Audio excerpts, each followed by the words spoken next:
함께 사도신경으로 우리의 신앙을 고백하시겠습니다.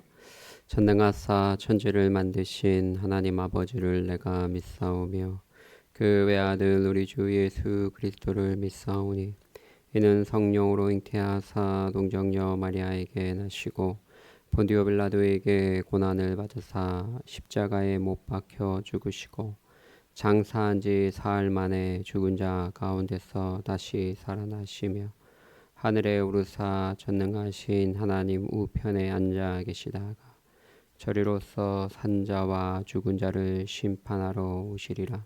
성령을 믿사오며 거룩한 공회와 성도가 서로 교통하는 것과 죄를 사하여 주시는 것과 몸이 다시 사는 것과 영원히 사는 것을 믿사옵나이다.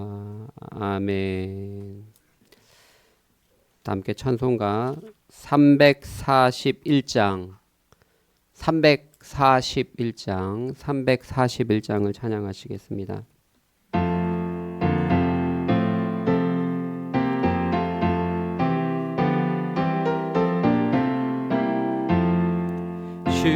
십자가를 내가 지고 주를 따라 갑니다. 이제부터 예수로만 나의 보배 삼겠네. 세상에서 부귀 영화 모두 잃어버려도 주의 평안 내가 받고 영생 복을 받겠네. 주도 곤욕 당했으니 나도 곤욕 당하리. 세상 사람 간사하나 예수 진실합니다. 예수 나를 사랑하사 빛난 얼굴 보이면 원수들이 미워해도 염려할 것 없겠네. 내가 핍박 당할 때에 주의 품에 안기고 세상 고초 당할수록 많은 위로 받겠네. 주가 주신 기쁨 외에 기뻐할 것 무엇냐. 주가 나를 사랑하니 기뻐할 것뿐일세. 아멘. 오늘 우리에게 주신 하나님의 말씀은 디모데후서 1장 9절에서 18절 말씀. 디모데후서 1장 9절에서 18절 말씀을 합독하시겠습니다. 하나님이 우리를 구원하사 거룩하신 소명으로 부르심은 우리의 행위대로 하심이 아니요 오직 자기의 뜻과 영원 전부터 그리스도 예수 안에서 우리에게 주신 은혜대로 하심이라. 이제 우리 구주 예수 그리스도의 나타나심으로 말미암아 나타났으니 그는 사망을 패하시고 복음으로써 생명과 썩지 아니할 것을 드러내신지라. 내가 이 복음을 위하여 선포자와 사도와 교사로 세우심을 입었노라. 이로 말미암아 내가 또 이 고난을 받되 부끄러워하지 아니함은 내가 믿는 자를 내가 알고 또한 내가 의탁한 것을 그날까지 그가 능히 지키실 줄을 확신함이라. 너는 그리스도 예수 안에 있는 믿음과 사랑으로서 내게 들은 바 바른 말을 본받아 지키고 우리 안에 거하시는 성령으로 말미암아 내게 부탁한 아름다운 것을 지키라. 아시아에 있는 모든 사람이 나를 버린 이 일을 내가 아나니 그 중에는 부겔로와 허모게네도 있느니라. 원하건대 주께서 오네시보로의 집에 긍휼을 베푸시옵소서. 그가 나를 자주 격려해 주고 내가 사슬에 매인 것을 부끄러워하지 아니하고 로마에 있을 때에 나를 부지런히 찾아와 만났습니다. 원하건대 주께서 그로 하여금 그날에 주의 긍휼을 입게 하여 주옵소서. 또 그가 에베소에서 많이 봉사한 것을 내가 잘 아느니라. 아멘. 할렐루야. 네, 이른 새벽에 나오신 우리 명일의 성도님도 환영하고 축복합니다. 또 온라인으로 참석하신 분들도 환영합니다. 오늘 본문 9절에 보면요, 하나님이 우리를 구원하사 거룩하신 소명으로 부르심은, 이렇게 되어 있습니다. 여기서 거룩한 소명이라고 했을 때 이 소명이라는 단어는 두 가지로 해석이 됩니다. 소명은 하나님이 우리를 구원하실 때 예수 믿으라고 구원으로 부르신 그 부름을 이야기하는 경우가 있습니다. 또 두 번째는 예수 믿는 사람들 중에 사역으로 부르는 그 소명이 있습니다. 그래서 신학교 갈 때 너는 확실한 소명이 있냐? 물어보지 않습니까? 그래서 사역의 현장으로 부를 때 그것을 콜링이라 그러죠. 그래서 이 클래시스라는 단어, 이 소명이라는 단어가 예수님을 믿도록 부름받는 그런 구원으로서의 소명이 있고 또 사역으로서의 소명이 있다라는 것이죠. 오늘 본문에는 어떤 의미로 쓰였을까요? 아마 전자의 의미가 더 많지 않을까. 후자로 해석하는 분들도 있습니다. 그런데 전자의 의미가 더 강하지 않을까. 왜냐하면 하나님이 우리를 구원하사, 구원과 연관지어 말씀하고 있습니다. 또 사도나 어떤 특별한 직책보다도 하나님이 그리스도 안에서 택하신 그 택하심과 연관해서 말하고 있기 때문에, 그래서 구원으로서의 소명, 예수 믿고 구원받으라는 소명으로 이해하시면 더 좋을 듯합니다. 그래서 하나님이 우리를 구원하사 거룩하신 소명으로 부르심은, 이 소명과 부르심이 사실은 중복되는 단어입니다. 그래서 부르신다라는 그 동사도 소명과 어원이 동일합니다. 그래서 소명으로 부르심은 불렀다는 그 내용을 강조하고 있다라는 것이죠. 여러분, 하나님이 우리를 구원하시고 불러주셨는데요. 근데 이 세상의 부와 영광과 성공으로 부르신 것이 아니라 거룩하심으로 불렀다라는 것을 우리는 기억해야 할 것입니다. 하나님께서 우리를 부르실 때에 거룩한 백성이 되기를 기대하신다라는 것이죠. 근데 하나님이 이렇게 우리를 콜링하셨는데, 구원으로 초대하시고 불러주셨는데, 그것은 우리의 행위를 따라 된 것이 아니라 우리가 구원받기 합당한 어떤 것이 있어서 구원해 주신 것이 아니라 오직 은혜로 된 것이다 라고 말씀하고 있습니다. 그래서 오늘 본문에 뭐라고 얘기합니까? 오직 자기의 뜻, 하나님의 뜻에 따라서 우리가 부름을 받은 줄 믿습니다. 하나님이 창세전에 여러분을 보실 때, 이 사람은 헌금도 많이 내고 나를 잘 믿을 것 같아, 그렇게 미리 내다보시고 여러분의 자격 조건을 전제로 구원했다라고 보시는 분들도 있습니다. 예지 예정이라고 합니다. 예지 예정. 미리 알고 이 사람은 종교성이 강하고 하나님을 잘 믿을 신실한 사람이다라는 것을 미리 알고 예정하셨다라는 것이죠. 예정을 말하면서도 그 안에서 우리 공로를 찾는 것이죠. 그런데 우리가 믿는 것은 예지 예정이 아니라 의지 예정입니다. 하나님의 의지와 뜻이 먼저입니다. 오늘 본문에 보면 하나님이 자기 뜻, 하나님의 선하신 뜻에 따라서 자격이 없는 자들인데 무조건적으로 은혜로 선택했다라는 것이죠.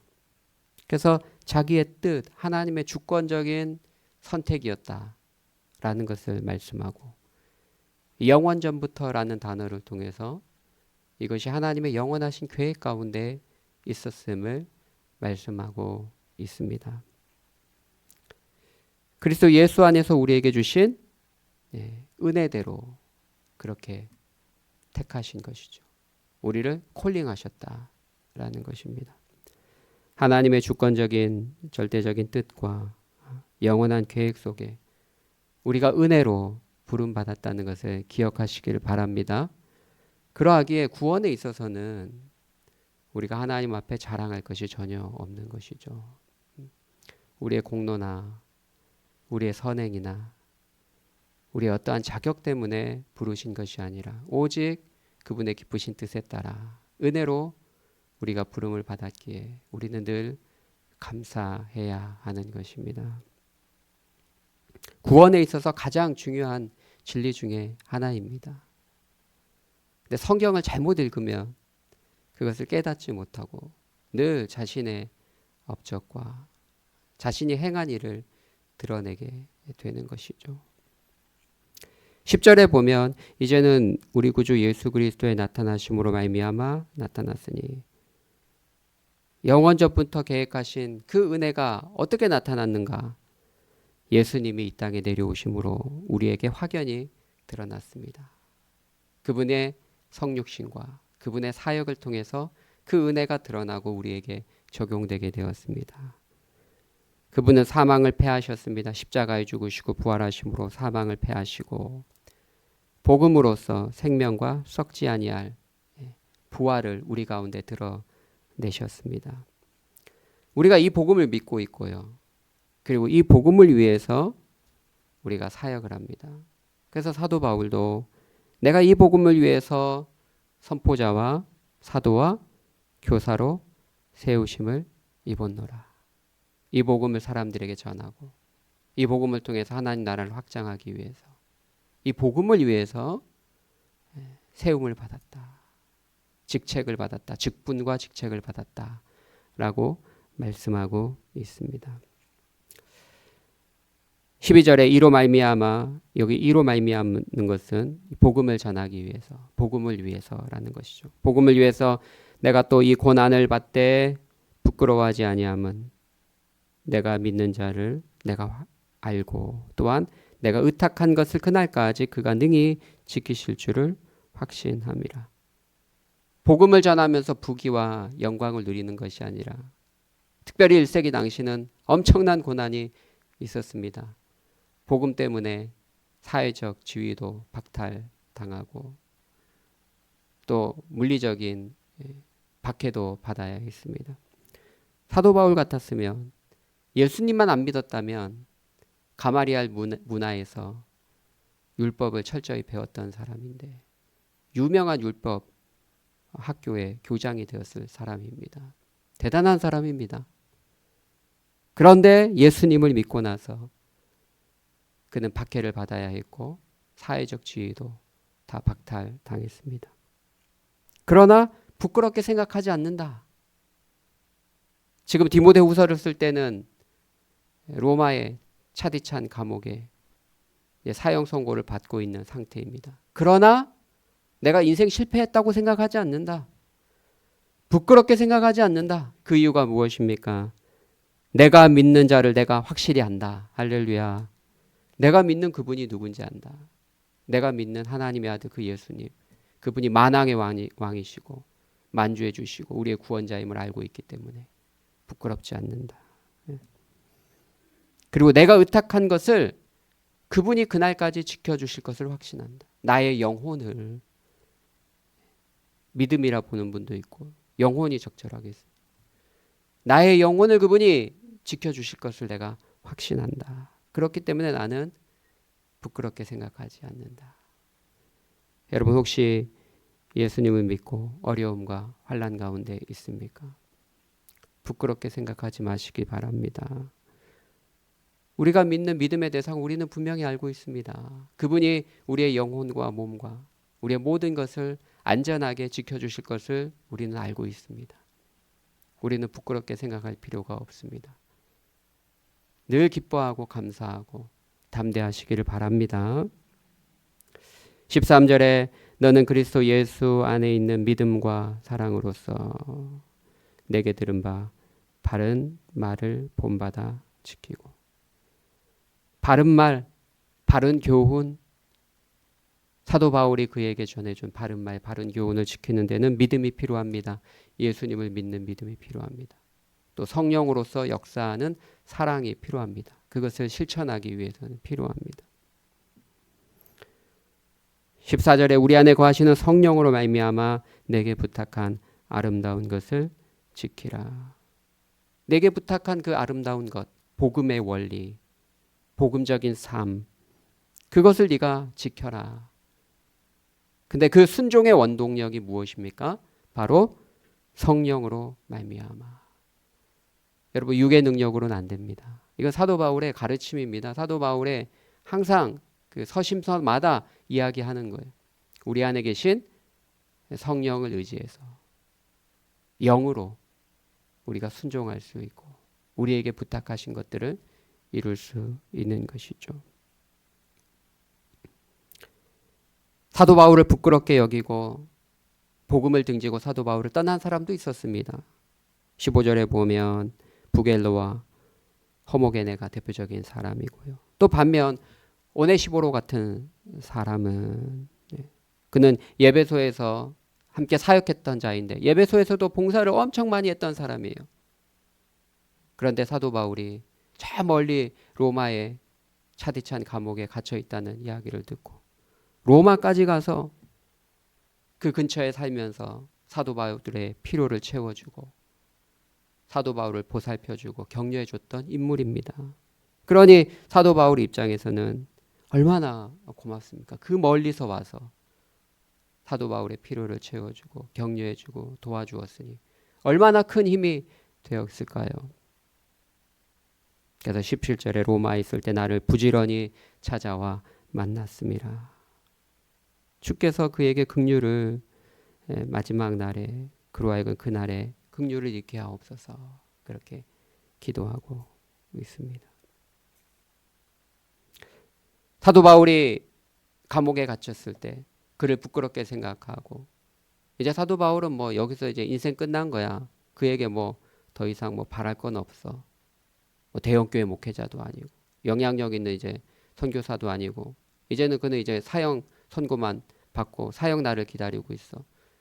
그렇게 부끄럽게 생각하고 사도 바울을 등진 사람이 있는 반면 그러나 그가 신실한 복음의 사역자임을 알고 끝까지 그를 보살핀 사람도 있었다라는 것이죠. 우리는 복음을 위해서 또 거룩하신 소명으로 우리는 부름을 받았습니다. 혹 우리가 복음을 위해 살아갈 때에 고난과 어려움이 있다 할지라도 부끄러워하지 마시고 우리가 믿는 그분을 우리가 분명히 알고 있고 또 우리가 의탁한 것을 그분이 이루실 것을 믿으며 성령을 따라 우리에게 주신 복음의 원리와 교훈을 지켜나가는 믿음의 백성들 되시기를 예수님의 이름으로 축복합니다. 하나님 아버지, 우리를 거룩한 하나님의 백성으로 불러주셔서 감사합니다. 또한 복음의 사명도 우리에게 허락해 주시니 감사합니다. 고난 속에서도 부끄러워하지 않고 믿음으로 그 사명 잘 감당하게 하여 주시고 성령의 능력을 따라 우리에게 부탁하신 복음의 원리를 삶에서 실천하는 믿음의 백성들 되게 하여 주옵소서. 감사함에 예수님의 이름으로 기도하옵나이다. 아멘. 주기도문 하시겠습니다. 하늘에 계신 우리 아버지여, 이름이 거룩히 여김을 받으시오며 나라가 임하시오며 뜻이 하늘에서 이루어진 것 같이 땅에서도 이루어지이다. 오늘 우리에게 일용할 양식을 주시옵고 우리가 우리에게 죄 지은 자를 사하여 준 것 같이 우리 죄를 사하여 주시옵고 우리를 시험에 들게 하지 마시옵고 다만 악에서 구하시옵소서. 나라와 권세와 영광이 아버지께 영원히 있사옵나이다. 아멘. 교회와 나라와 민족을 위해서 또 선교사님들을 위해서 기도해 주시기를 바랍니다.